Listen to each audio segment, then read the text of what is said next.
திருவண்ணாமலையில் கிரிவலம் செல்ல நினைத்து ஓரடி எடுத்து வைத்தால் முதல் அடிக்கு ஒரு யாகம் செய்த பலனும், இரண்டாம் அடிக்கு ராஜசூய யாகம் செய்த பலனும், மூன்றாம் அடிக்கு அனைத்து யாகங்களையும் செய்த பலனும் கிடைக்கும். திருவண்ணாமலை என உச்சரித்தாலே 5 எழுத்து மந்திரத்தை 3 கோடி முறை உச்சரித்த பலன் கிடைக்கும்.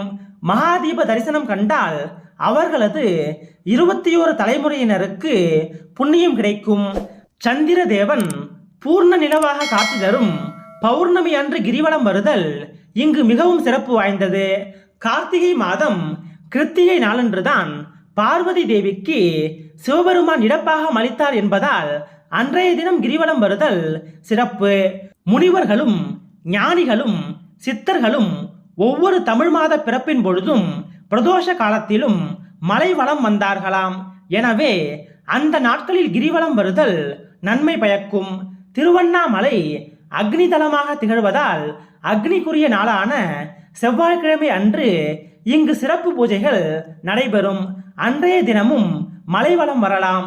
ஞாயிறு அன்று வலம் வந்தால் சிவ பதவிகள் கிடைக்கும் என்றும், திங்களன்று வலம் வந்தால் இந்திர பதவி கிடைக்கும் என்றும், செவ்வாயன்று வலம் வந்தால் கடன் வறுமை நீங்கும் என்றும், தொடர்ந்து வரும் 7 பிறப்புகளையும் நீக்கி சுபிக்ஷம் பெறலாம் என்றும், புதனன்று வலம் வந்தால் கலைகளில் தேர்ச்சியும் முக்தியும் பெறலாம் என்றும், வியாழனன்று வலம் வருவதன் மூலம் ஞானிகளுக்கு ஒப்பான நிலையை அடையலாம் என்றும், வெள்ளியன்று வலம் வந்தால் விஷ்ணுபதம் அடையலாம் என்றும், சனியன்று வலம் வந்தால் நவகிரகங்களை வழிபட்டதன் பலன் கிடைக்கும் என்றும், அமாவாசை என்று வலம் வருவதன் மூலம் மனதில் உள்ள கவலைகள் யாவும் நீங்கி மன நிம்மதி கிடைக்கும் என்றும் கூறப்படுகிறது. 48 நாட்கள் விரதமிருந்து அதிகாலையில் கணவனும் மனைவியும் நீராடி கிரிவலம் வருவதன் மூலம் குழந்தை பேறு கிடைக்கும் என்று கூறுகிறார்கள். அண்ணாமலையில் ஏராளமான மூலிகை செடிகள் நிறைந்துள்ளன.